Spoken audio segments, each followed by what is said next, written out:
Hey guys, this is the world famous Kailasa temple at Almora, and let's look objectively into who could have built this amazing structure. By the end of this video, I hope you will agree with me that our history is completely wrong and that this temple was built by a very advanced civilization. What's so special about this temple?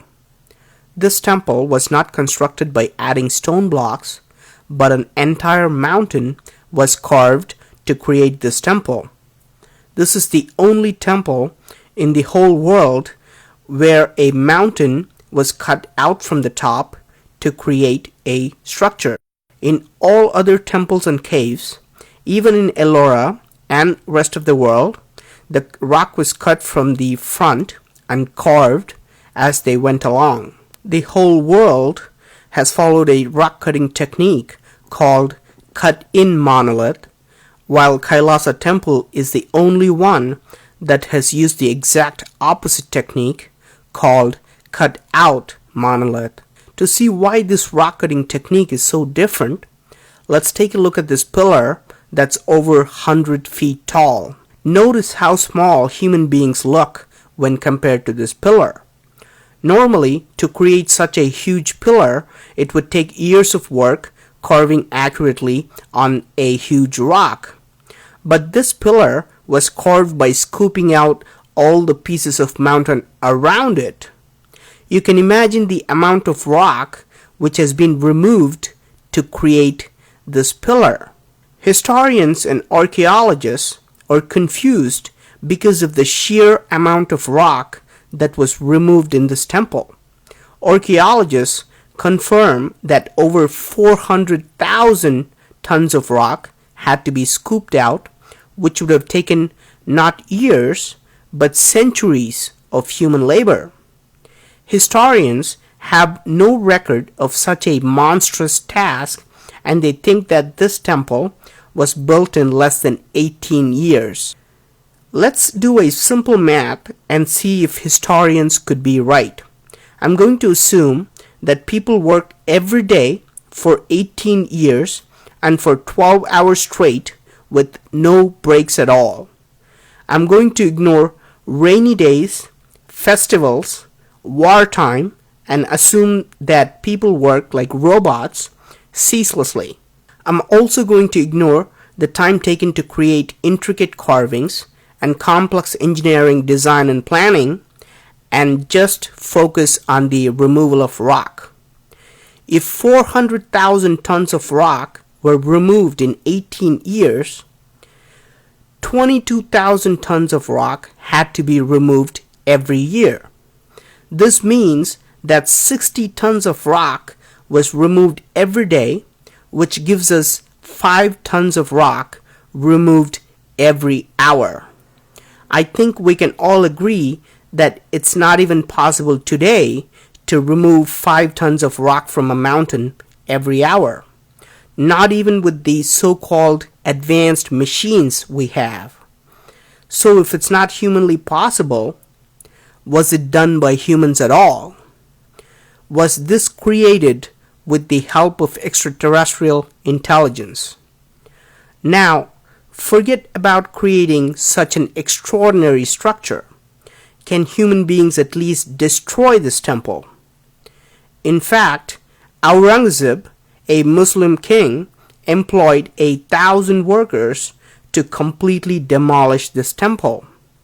In 1682, he ordered that the temple be destroyed so that there would be no trace of it. Records show that 1,000 people worked for 3 years and they could only do a very minimal damage.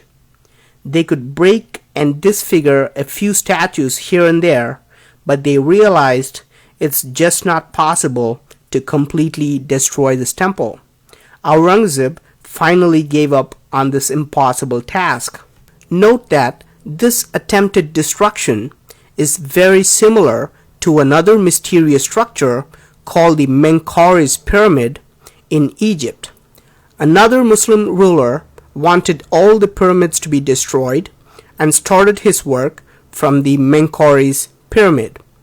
After years of trying, he was only able to make a small dent on the pyramid. He gave up too. Were all these indestructible structures around the world created by extraterrestrials? Is that why human beings are not even able to destroy them?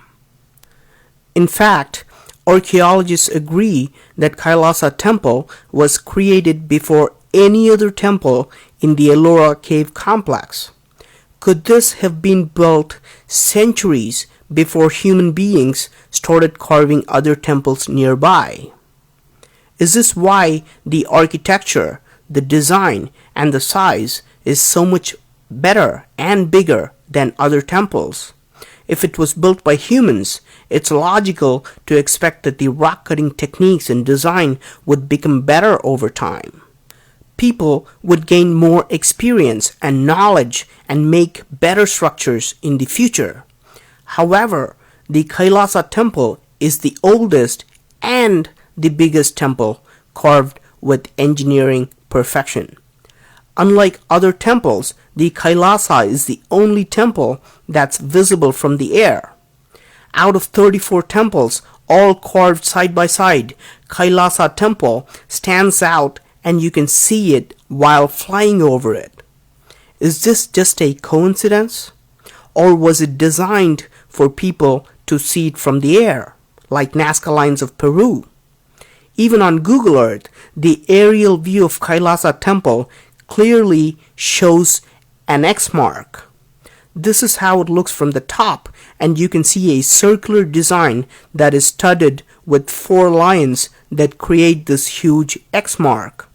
Was this created as a signal for extraterrestrials who can spot the location while flying? Unlike other temples of Ellora, notice how well its rectangular design is oriented with all the 4 directions. Its entrance faces perfectly to the west. Is this another coincidence too? Unlike most other temples of Ellora, this temple has bridges that connect towers, rainwater harvesting systems, drainage systems, hidden underground passages, secret peepholes that can show people walking in, elaborate balconies in different areas, and complex stairways that connect multiple levels. And all of this had to be planned accurately before they started carving the mountain. For example, you cannot carve these 2 structures separately and then decide to build a bridge later. No connecting rocks or external rocks were used at all, and everything was carved perfectly from one mountain. Do you still believe that this was done with chisels, hammers, and pickaxes by people with limited mathematical and architectural knowledge? I hope we can all agree that the Kailasa Temple was built by a much advanced civilization, whether it originated in Earth or elsewhere.